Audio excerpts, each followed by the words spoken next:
1976년이면 냉전이 한창일 때였잖아요. 그렇죠. 모두가 소련의 힘을 의심하지 않던 시절이었죠. 그런데 한 프랑스 학자가 통계 몇 개를 쓱 보더니 저 거대한 제국 15년 안에 무너집니다. 이렇게 예언을 한 거예요. 다들 비웃었겠죠, 당연히. 그럼요. 그런데 정말 15년 뒤에 소련이 거짓말처럼 해체됐습니다. 그 주인공이 바로 인류학자 임마누엘 토드입니다. 거의 족집게처럼 맞춘 거죠? 근데 이게 단순한 예측이라기보다는 사회의 건강 상태를 보여주는 데이터를 기반으로 한 과학적인 진단에 가까웠습니다. 바로 그 토드가 최근에 서방의 패배라는 책을 통해 다시 한번 좀 충격적인 진단을 내놨습니다.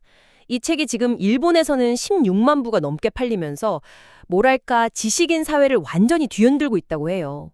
네, 대단한 반응이죠. 그런데 이상할 정도로 바로 옆 나라이자 어떻게 보면 더 당사자인 한국은 너무 조용합니다.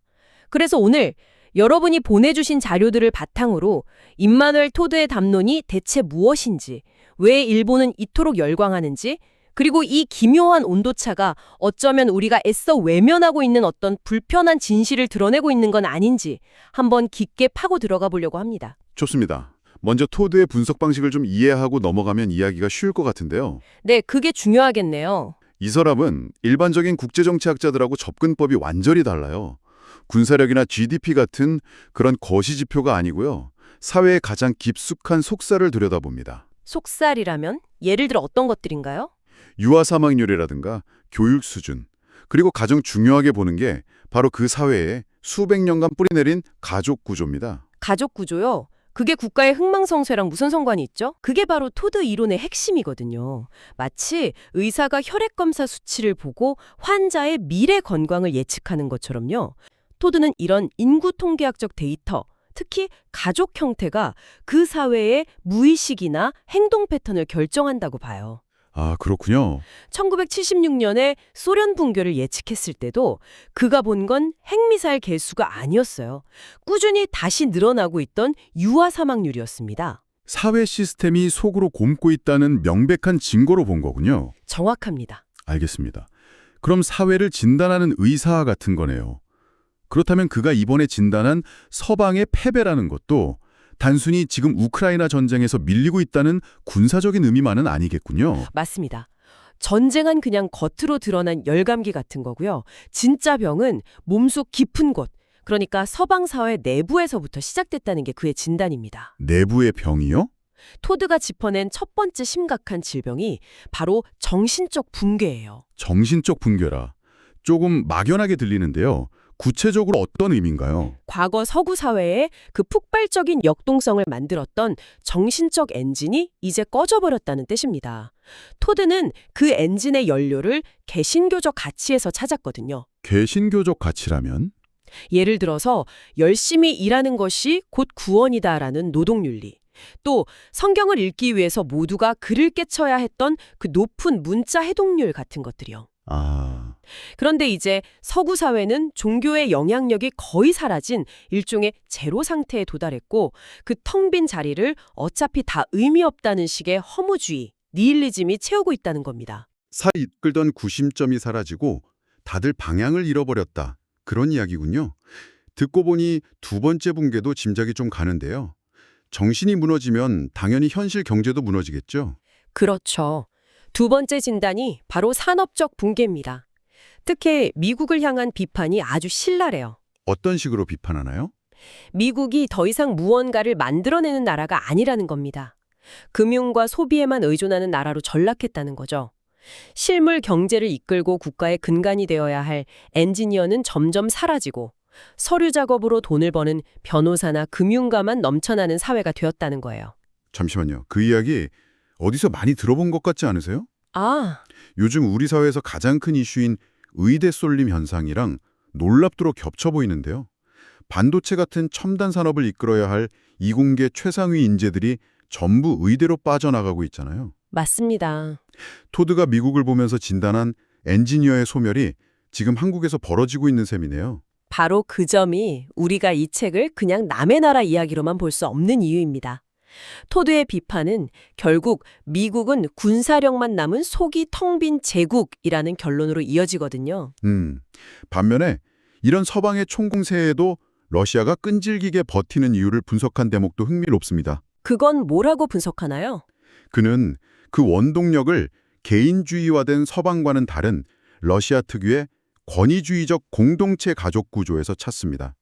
외부의 압박이 강해질수록 오히려 내부적으로 더 강하게 똘똘 뭉치는 특성이 있다는 거죠. 알겠습니다. 서방은 정신적으로 또 산업적으로 내부에서부터 무너지고 있다. 이게 토드의 핵심 진단인데 솔직히 이런 미국 쇠퇴론 자체는 이전에도 종종 있었잖아요. 있었죠. 근데 유독 이 책이 일본에서 16만 부나 팔리면서 하나의 사회 현상이 됐다는 게 정말 신기하네요. 남의 나라 이야기인데 왜 이렇게까지 뜨거운 반응을 보이는 걸까요? 핵심을 정확히 보셨습니다. 일본 지식인들은 이 책을 그냥 흥미로운 해외 분석서로 읽는 게 아니에요. 그럼 어떻게 읽고 있는 건가요? 그들은 토드의 분석을 미국 패권 쇠퇴라는 이제는 외면할 수 없는 냉혹한 현실로 받아들이고 있습니다. 그리고 이걸 일본의 미래 생존 전략을 다시 짜는 절호의 기회로 해석하고 있는 거죠. 기회요. 동맹국의 쇠퇴가 어떻게 기회가 될 수 있죠? 지난 70여 년간 일본을 묶어왔던 미국의 강력한 영향력, 다른 말로 하면 족쇄에서 벗어날 기회로 보는 겁니다. 진정한 의미의 자주 국방과 정상 국가로 나아갈 기회요. 아, 그들의 논의에 불을 붙인 게 바로 토드의 책에 나오는 아주 도발적인 한 문장입니다. 어떤 문장인데요? 바로 동맹의 상징과도 같은 해구산에 대한 언급입니다. 토드는 아주 단호하게요. 미국의 해구산은 이미 찢어졌다. 찢어졌다. 그러면서 이렇게 덧붙입니다. 미국은 뉴욕을 희생하면서까지 도쿄나 서울을 지켜주지 않을 것이다. 와, 이건 정말 파격적이네요. 동맹의 근간을 완전히 흔드는 말이잖아요. 그렇죠. 일본의 우파 지식인들은 바로 이 문장을 공식적인 사망 선고처럼 받아들이고 있어요.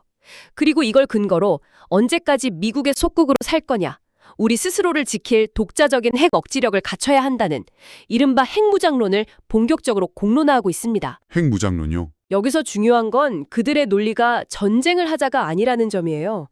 오히려 강대국들의 대리전에 휘말리지 않고 누구도 우리를 함부로 건드리지 못하게 하기 위한 최소한의 생존 수단으로서 핵무장을 주장하는 거죠. 이게 일본 내에서 일부 극우의 목소리가 아니라 주류 지식인 사회에서 진지하게 논의되는 담론이라는 게 놀랍습니다. 네, 그게 핵심이죠. 그런데 여기서 다시 처음의 질문으로 돌아가게 돼요.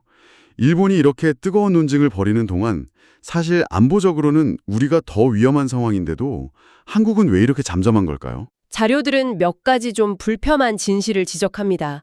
첫 번째는 가장 표면적인 이유인데요. 한마디로 미국 눈치 보기입니다. 미국 눈치 보기? 네, 미국이 화내면 어쩌지? 라는 막연한 두려움, 그리고 동맹에 대한 맹목적인 믿음이 우리 스스로의 생존 전략을 논의하는 것 자체를 금기시하고 있다는 분석이죠. 확실히 핵이라는 단어만 나와도 사회적으로 거의 경기를 일으키는 분위기가 있는 것 같아요. 사고가 정지되는 느낌이랄까요? 맞습니다. 하지만 더 근본적인 이유는 토드의 인류학적 분석 틀, 즉 가족 구조에서 찾을 수 있습니다. 여기서 아주 흥미로운 한일 간의 차이가 드러나거든요. 어떤 차이죠? 토드는 한국과 일본을 모두 직계 가족 구조로 분류합니다. 장남이 가산을 상속하고 부모와 자식 간의 관계가 수직적이고 권위주의적인 특성을 갖는 사회죠. 네, 그건 익숙한 모습이죠. 그런데 똑같은 뿌리를 가졌는데 지난 수십 년간 두 나라가 걸어온 길이 달랐다는 겁니다. 일본은 자신들의 이런 공동체적 특성을 인정하고 그걸 일본식 자본주의나 독자적인 외교 노선 같은 자기만의 방식으로 소화해냈어요. 일본은 그렇게 했군요. 반면에 한국은 몸의 유전자는 분명 공동체적인데 머리로는 영미식 개인주의가 무조건 정답이라고 믿고 맹목적으로 따라가려 했다는 겁니다. 여기서 극심한 인지 부조화가 발생했다는 게 한 자료의 분석입니다. 인지 부조화요? 머릿속 생각과 실제 현실이 충돌하면서 겪는 혼란을 말씀하시는 거죠? 네. 우리 사회의 뿌리는 공동체적인데 다들 머리로는 서구식 개인주의가 더 우월하고 옳은 것이라고 생각하니까 그 사이에서 길을 잃고 있다는 뜻이군요. 바로 그겁니다. 그게 마치 내 몸에 맞지도 않는 옷을 이게 명품이고 이게 정답이야 하면서 억지로 입고 있는 모습 같은 거죠. 당연히 불편하고 활동하기도 힘들고 결국 어딘가는 터져버리지 않겠습니까? 그 터져버린 부분이 바로 저출산 문제라는 말씀이시군요. 그렇습니다. 그 부작용이 바로 극심한 사회 갈등과 세계 역사상 유례 없는 수준의 저출산으로 나타나고 있다는 겁니다. 실제로 한 자료를 보면요. 한국의 합계 출산율 0.7명이라는 수치는 그냥 낮은 수준이 아니에요. 나라가 무너지고 사회가 붕괴될 때나 나오는 수치라고 묘사됩니다. 동독이 서독에 흡수 통일되면서 체제가 붕괴됐을 때 잠시 나타났던 수치와 비슷합니다. 나라가 무너질 때 나오는 수치라니.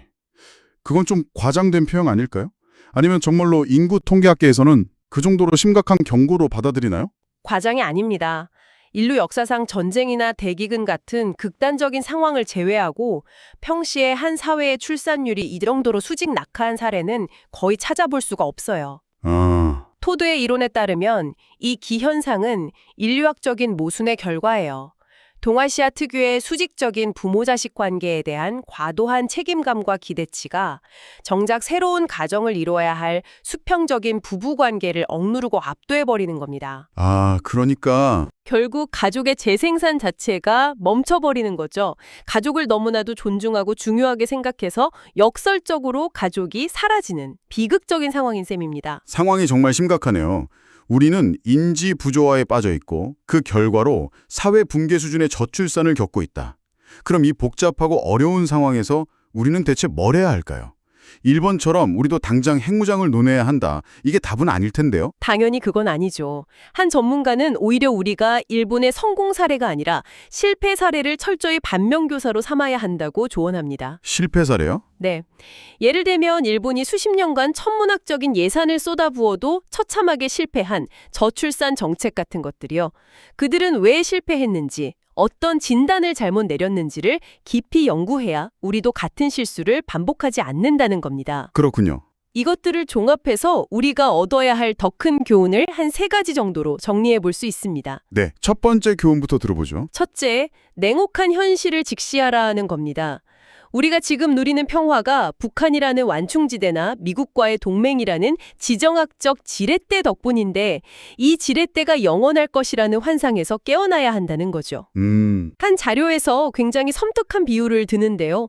100년 전 일본이 조선을 침략하기 위해 우리보다 우리 역사를 더 치밀하고 집요하게 연구했던 사실을 기억하라는 겁니다.